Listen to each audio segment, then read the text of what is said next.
Kapan sesuatu disebut bid'ah dalam syariat? Pada urusan fikih. Baik, kita lihat ada 4 teori. Jika 4 bagian ini masih terpenuhi, maka ini tidak termasuk dalam kategori bid'ah. Jika keluar dari 4 ini, maka itu besar kemungkinan terjebak dalam urusan bid'ah. Awas, hati-hati. Dan dari 4 ini nanti akan muncul kaidah-kaidah. Kaidah ini nanti muncul dalam urusan fikih. Kaidah itu satu. Kalau banyak kaidahnya jadi qawaid, maka muncul istilah qawaid fikih. Qawaid ini didasarkan pada dasar-dasar, dasarnya dalil. Dasar bahasa Arab aslun. Kalau dalilnya banyak disebut usulun. Kalau dasar ini terkait dengan fikih, maka berubah nama jadi usul fikih. Usul fikih. Fikih ini produk hukum, mesti punya dasar. Dasarnya usul fikih. Dasar ini melahirkan kaidah disebut kaidah fikih, maka muncul qawaid fiqhiyah, usul fikih. Jadi kalau Anda ingin memberikan penilaian dalam urusan fikih, jangan sembarangan bicara fikih kalau tidak paham usul fikih dan qawaid fikih. Itu bisa keliru. Nanti saya tunjukkan pada Anda yang paling berbahaya, sudah nggak paham masalah fikih, nggak ngerti usul fikih dan fikih, atau kaidah fikih, bikin kaidah sendiri. Itu yang berbahaya. Yuk kita lihat 4 hal ini. 1. Kapan sesuatu disebut bukan bid'ah, masuk ranah fikih, bukan bid'ah. Pertama, ada dalil, ada contoh. Please contoh. Lihat sini. Jika dalil ada atau petunjuk dan contohnya. Dan atau contohnya. Ini kaidah pertama tadi. Masukkan ini ke 4 bagian ini. Jika dalam tuntunan fikih ada dalilnya, ada contohnya, maka itu bukan bid'ah. Sederhananya begini. Kalau tadi keyakinan, itu akidah. Sekarang masuk bagian yang kedua, syariat fikih. Fikih itu urusannya ibadah. Contoh ibadah pertama dalam syariat kita, sholat. Sholat. Ya. Makanya setelah kalimat iman, akidah, ada syariat fikih. Setelah kalimat iman pertama di Quran, itu ibadah, syariat, sholat. Dalilnya Al-Baqarah ayat 3. Alladzina yu'minun. Iman, yu'minuna bil ghaib wa yuqimunas shalah. Sholat. Sholat masuk dalam ranah fikih. Sholat itu dalilnya ada, contohnya ada. Jelas. Maka mustahil disebut dengan bid'ah. Makanya kalau sudah ada dalil, ada contoh, Anda tidak boleh keluar dari dalil dan contoh itu. Saking jelasnya contohnya, sampai Nabi mengatakan di Al-Bukhari nomor hadis 651, "Shallu kama ra'aitumuni usolli." Sholatlah kalian persis seperti melihat saya sholat. Karena dalilnya ada, contohnya ada. Paham? Maka ketika Anda keluar dari contoh ini, dari dalil ini menunjukkan ada sesuatu yang keliru. Itu yang disebut dengan bid'ah. Contoh, Nabi mencontohkan sholat pakai bahasa Arab. Bahasa Arab kan? Baik. Tidak pernah kemudian sahabat. Bahkan sahabat ada yang berdakwah sampai ke terus keluar. Ada yang ke Yaman, ada yang kemudian ke Afrika Utara, Amr bin As tuh, ya, dari Mesir, Libya, Tunisia, Maroko, Aljazair sampai ke Syam di ujungnya. Baik. Sampai kemudian terusan generasi setelahnya ada yang ke Spanyol, Andalusia. Apa Anda kira di Spanyol bahasanya bahasa Arab? Bukan. Bahasa Spanyol. Tapi ketika sholat pakai bahasa Arab. Silahkan cek. Ke Afrika sholat pakai bahasa Arab. Sejak zaman Nabi dan seterusnya. Sholat tidak berubah. Karena contohnya jelas, dalilnya jelas. Allahu Akbar. Jelas. Paham? Jadi kalau kemudian ada yang kreatif mengubah itu semua dengan bahasa yang lain, maka dia keluar dari ini. Itu bid'ah. Bahaya dan tidak akan nyaman kedengarannya. Tidak akan nyaman. Jadi ada bahasa dalam ibadah, bahkan ada kalimat-kalimat yang harus disampaikan seperti itu. Ya seperti sholat, Allahu Akbar, nggak boleh berkreasi. Orang Jawa Barat mengatakan, Allahu Agung, Allahu Agung, Allahu Agung. Ya, orang Betawi mengatakan, Tuhan gua gede. Ya, semua, tidak ada maknanya. Ya, sama ada kalimat seperti azan. Azan pun nggak boleh dirubah. Di Turki ada adzan pakai bahasa Turki, yang lain ada. Tidak ada getaran pada jiwa, karena kalimat itu tidak bisa dirubah. Gak bisa. Ada yang bisa diterjemahkan, tapi gak bisa kalimatnya dirubah juga. Seperti nama-nama surat dalam Quran. Jadi kalau Anda bacakan terjemahannya, gak akan enak rasanya. Lagi baca apa? Surat semut. Oh, situ apa? Lebah. Gak enak. Bedakan An-Nahl, An-Naml. Lain. Ya, ngapain? Murojaah. Surat apa? Sapi. Rasanya nggak enak. Al-Baqarah enak. Tapi begitu Anda sebutkan terjemahannya nggak akan nyaman. Ada hal tertentu yang memang ukurannya mesti seperti itu, nggak bisa diterjemahkan. Paham ya? Nah, ini pertama, dalil jelas, contoh jelas. Maka Anda pelajari, jangan-jangan sholatnya tidak pernah tahu dalilnya, contohnya pun tidak maksimal. 2, ada dalilnya, ada contohnya. Tapi sementara. Sementara dicontohkan oleh Nabi. Dalilnya masih ada. Contohnya sementara. Ada yang menduga Nabi tidak melakukannya lagi. Ada yang menduga Nabi pernah mengerjakannya kembali. Contoh paling gampang, kunut dalam sholat subuh. Dalilnya ada. Semua sepakat bahwa dalilnya ada. Cuman dalam memahami dalil itu yang berbeda-beda. Silakan cek 4 mazhab sepakat dalilnya ada tentang kunut. Ada. Bahkan bacaannya ada. Allahumma hdina fiman hadait, ya, wa afina fiman afid. Ada. Cuma ulama berbeda pendapat memahaminya. Bagaimana cara menerapkan dalil itu? 3 menyepakati boleh digunakan. Yang 2 sepakat dalam sholat subuh pakai. Karena dari hadis riwayat Ibnu Umar, Nabi pernah meneruskannya. Maka Imam Asy-Syafi'i memilih kemudian kunut jahar ba'da ruku. Imam Malik memilih kemudian kunut. Kunutnya kapan? Silent. Sebelum ruku. Imam Ahmad memilih kunut dalam nazilah saja. Nazilah. Jika ada peristiwa penting yang butuh doa. Imam Abu Hanifah memilih tidak kunut subuh. Tidak sama sekali dikerjakan. Karena melihat bahwa peristiwa kunut itu menunjukkan kesan bahwa tidak ada syariat kunut sebelumnya. Karena asalnya Nabi kedatangan utusan dari Bi'ar Ma'unah, distrik Bi'ar Ma'unah, mengatakan kami semua masuk Islam. Tolong kirimkan kami pengajar untuk mengajarkan masyarakat. Dikirim 70 penghafal Quran. Ternyata pada saat itu Nabi kemudian setelah itu menunaikan sholat. Banyak riwayat sholatnya apa? Ada yang mengatakan subuh, ada yang mengatakan maghrib. Tiba-tiba datang malaikat menyampaikan, Muhammad, mereka mengelabui engkau. Semua sahabat itu mereka siksa dan eksekusi di Bir Ma'unah. Maka saat itulah Nabi mengatakan keluar doa, Allahumma al'an kadza, Allahumma adzibhum. Ya Allah tolong hukum si A, hukum si B dan seterusnya dan sebagainya. Tapi turunlah kemudian Quran surah ketiga ayat 128. Laisa laka minal amri syai'un aw yatuba 'alaihim wa yu'adzibahum fa innahum zalimun. Muhammad, jangan cepat marah. Ini masih awal risalah dakwah. Kalau dari awal-awal sudah minta mengazab, menghukum dan sebagainya, maka umatmu tidak akan ada yang bertahan nantinya. Ini ujian. Maka Allah katakan yang berhak menghukum, memberi hidayah hanya aku. Berikan isyarat untuk memberikan yang baik-baik. Di awal risalah, Nabi dilatih oleh Allah untuk bersabar. Mudah bagi Allah menginfokan Muhammad SAW, jangan biarkan mereka pergi, engkau sedang ditipu. Seperti Nabi diberikan wahyu saat Abdullah bin Ubay bin Salul ingin mengelabui Nabi. Tapi kenapa itu semua tidak terjadi? Karena Allah berkehendak memberikan pelajaran terbesar untuk di masa yang akan datang. Penghafal Quran sudah hafal Quran, amalnya banyak, ajalnya tidak akan berubah. Dalam cara apapun meninggal juga. Kita tidak bisa memilih. Maka ketika meninggal sudah sempurna amalannya. Yang belum jelas kalian yang hidup. Maka dari situ ketika ada pelajaran itu Nabi merubah doanya menjadi Allahumma hdina fiman hadait wa afina fiman afait. Diajarkan kepada Al-Hasan dengan Ibnu Umar. Setelah itu apa yang terjadi? Kata Al-Hasan dan Ibnu Umar, Nabi kadang mempraktikkan. Kata Anas, Nabi tidak pernah mempraktikkan. Maka ulama terbagi pada 3 bagian tadi. Ya, Abu Hanifah menyimpulkan karena sebelumnya tidak ada doa itu, kemudian setelah kejadian juga Nabi tidak membaca lagi, maka saya memilih untuk tidak kunut. Imam Syafi'i mengatakan ketika Nabi kemudian mengajarkan doanya dan dipraktekkan kemudian oleh sahabat, walaupun ada yang tidak mempraktekannya, berarti kalau mempraktekkan masih boleh. Dan Nabi tidak melarangnya. Kalau itu salah, Nabi akan larang, tapi tidak dilarang oleh Nabi.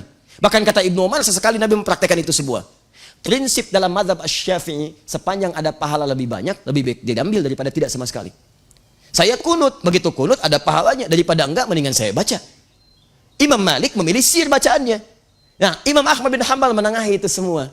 Nabi itu kan sebelumnya tidak kunut, ada kejadian baru kunut. Setelah itu riwayat tidak menyebutkan lagi, walaupun ada yang menyebutkan seketika, sesekali. Maka saya memilih sesuai dengan riwayatnya. Kalau ada kejadian yang butuh doa, baru saya kunut di situ. Tapi semua sepakat menetapkan bahwa dalil tentang itu ada semua. Dalilnya ada, contohnya ada, bersifat sementara. Maka dari itu 4 ulama besar ini, imam salaf, ulama besar, hafal Quran, ahli fiqih, hafal banyak hadis. Mereka sepakat tentang dalil kunut dan mereka berbeda tentang pengamalannya, tapi tidak pernah membid'ahkan satu dengan yang lainnya. Jadi kalau masih ada dalil, contoh walaupun sementara, itu artinya masih boleh dikerjakan. Dan tidak boleh kita menyebutkan bid'ah. Siapa yang mau menyebut Imam Syafi'i bid'ah? Ayo angkat tangan. Saya pulang. Mungkin lebih baik Anda dibanding beliau. Siapa yang mau menyebut Imam Malik bid'ah? Imam ahli Madinah. Ahli Madinah. Fatwanya didengar dan sebagainya. Imam-imam mulia.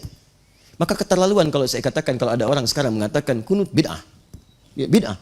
Jangan sholat di belakang orang kunut. Terus bagaimana kalau saya sudah ada di masjid, imamnya kunut? Kamu jangan jawab, diam saja. Masya Allah, saya katakan tadi malam, yang seperti itu melanggar banyak hal sekaligus. Melanggar banyak hal. Pertama, tidak konsisten dengan teorinya. Katanya bid'ah itu sesat. Bagaimana bisa sholat di belakang orang sesat? Kok bisa sesat ditoleransi? Oh, yang sesat itu cuma kunut ya. Jadi pas saat kunut jangan ikuti.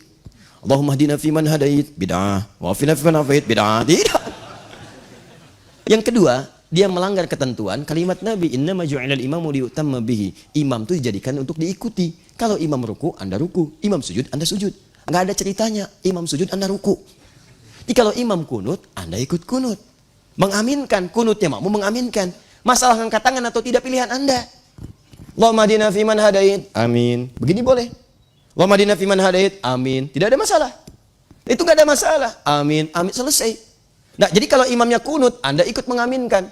Kalau imam tidak kunut, Anda pun enggak usah kunut. Betul. Imam sudah sujud, Allahumma hdina fiman hadait. Pasti udah. Dan yang paling unik kadang-kadang imam sudah salam dia sujud sahwi. Gak usah. Satu bingung, saya pernah tugas di Mekah. Kalau di Mekah semua kompak. Yang kunut, yang gak kunut itu tidak pernah menyalahi imam. Tidak pernah kok. Ya begitu Allahu Akbar subuh, sami Allahu liman hamidah, Allahu Akbar sujud, gak ada. Dan gak ada istilah yang lain, ormas gak dibawa-bawa dan sebagainya. Bisa ngikut. Kenapa saat pulang ke Indonesia ramai lagi? Cek. Nah, 3. Saya agak cepat ya, mohon izin. Kita sampai jam berapa hari ini? Oh, silahkan bebas ya. Yang pasti saya sudah ikat Pak Gubernur di sini. Jadi insya Allah nggak kemana-mana ya. 3, agak cepat. Ada dalilnya. Dalil ada, tapi tidak ada contoh. Ini yang sering salah paham. Dalil ada, contoh tidak ada. Bid'ah bukan? Yang bilang bid'ah angkat tangan. Allahu a'lam. Baik. Bukan Allahu a'lam, ada ya, ada artinya. Ada artinya. Lihat sini. Karena ini sekarang sering muncul istilah, kalau tidak ada contoh itu bid'ah. Nggak ada contoh itu bid'ah. Padahal banyak dalil yang Nabi belum tentu mencontohkannya. Kenapa Nabi tidak mencontohkan langsung? Karena boleh jadi hal yang dimaksudkan teman-teman sekalian tidak sama, tidak cocok antara apa yang Nabi kemudian rasakan dengan yang umat akan jalani. Seleranya bisa beda, bisa lain. Contoh, dob. Daging dob yang mirip dengan biawak penampakannya, ya. Tapi dob beda antara biawak dengan dob, ini lain. Di padang pasir. Khalid bin Walid itu tiba-tiba dengan Nabi berjalan dalam satu ekspedisi militer. Kemudian setelah itu beliau menombak dob. Ditombak, dibakar, dihidangkan pada Nabi. Begitu dihidangkan, Nabi tidak makan. Diam aja. Nah, Khalid sangat pintar sekali. Beliau ingin memastikan hukum ini. Apakah ini memang dilarang atau tidak? Maka beliau ngambil dimakan. Ternyata Nabi diamkan. Nah, dalam hukum usul fiqih ada yang disebut dengan takrir. Takrir itu ketetapan Nabi pada sesuatu yang tidak beliau melarang, tidak juga mengiyakan. Ini menandakan itu boleh dilakukan. Sebab kalau dilarang, itu seketika Nabi akan katakan jangan makan, itu haram. Tapi ketika Nabi diamkan makan di hadapan Nabi, dibenarkan oleh Nabi, sekalipun Nabi tidak makan untuk mencontohkannya. Kata para ulama hadis, kalau itu memang boleh, kenapa Nabi nggak makan? Persoalannya Nabi nggak selera makan dob. Kalau ada kambing, kenapa makan dob? Kalau ada ayam, kenapa makan dob? Terus kenapa Khalid makan? Persoalannya Khalid itu jenderal perang. Lebih banyak di lapangan dibandingkan dengan di tempat-tempat masyarakat. Kalau suasana perang, itu jarang menemukan kambing guling. Kambing guling, kambing bakar, kambing terlentang, nggak ada. Repot menemukannya. Kalau tidak tahu mana yang mau dimakan, mana yang tidak, bisa kelaparan. Dan ini nanti petunjuk bisa digunakan oleh pasukan-pasukan kita di masa yang akan datang.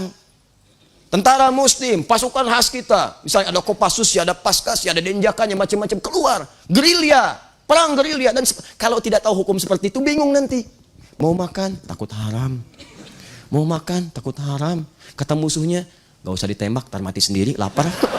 Repot. Nah, jadi tidak setiap yang tidak dicontohkan itu bid'ah, tidak. Kalau ada dalil, itu masih boleh. Masih boleh. Yang keempat, contoh sudah tidak ada. Dalilnya samar. Dalilnya samar. Contoh sudah nggak ada sama sekali. Dalilnya samar, nggak kelihatan langsung ada. Bukan tidak ada, tapi harus mencari dulu, berliku, baru ketemu. Oh, ini maksudnya. Bahkan harus menemukan cara untuk mencari dalil itu. Pencariannya bisa menganalogikan apa yang disebut dengan kias namanya. Dianalogikan dengan dalil yang sudah ada untuk menemukan hukum yang belum ada. Contoh, sering saya sampaikan. Kang Emil, zakat pakai apa? Zakat pakai apa? Kalau zakat, kalau misalnya zakat fitri kemarin Ramadan pakai apa? Pakai uang dan beras. Pakai beras ya, kayak uang. Baik. Pernah Nabi zakat pakai beras? Enggak ada. Bid'ah.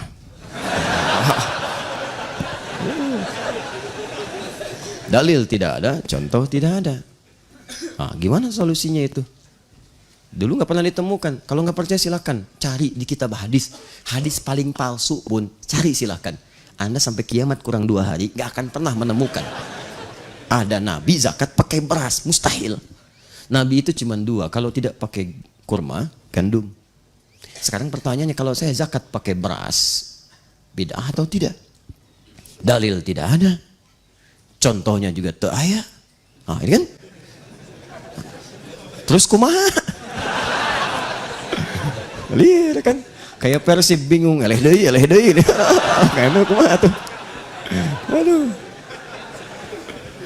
Persib boga aing tapi eleh gitu. Sudahlah, balik lagi ke sini. Lihat sini. Sudah. Maka ini gimana tidak solutif? Maka kemudian masa mulai meluas. Islam mulai turunkan pembukanya di Arab untuk memberikan contoh dan syiar dakwah pada dunia. Sampaikan. Ya, semua menyebar. Cuman tempatnya turun di situ, risalahnya untuk sebuah. Dan jangan katakan Islam Arab, Islam macam, tidak. Sudah, turunnya di Arab untuk memberikan satu gambaran untuk menyeluruh keseluruhan.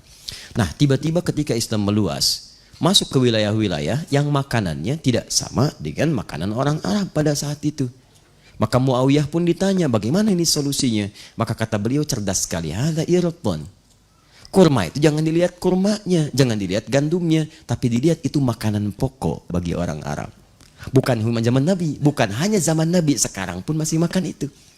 Karena kurma itu, gandum itu makanan pokok. Maka yang dilihat jangan kurmanya, yang dilihat sama-sama makanan pokoknya. Jadi kalau di satu tempat makanan pokoknya bukan gandum, bukan kurma, maka boleh dia digunakan sebagai bagian dari zakat.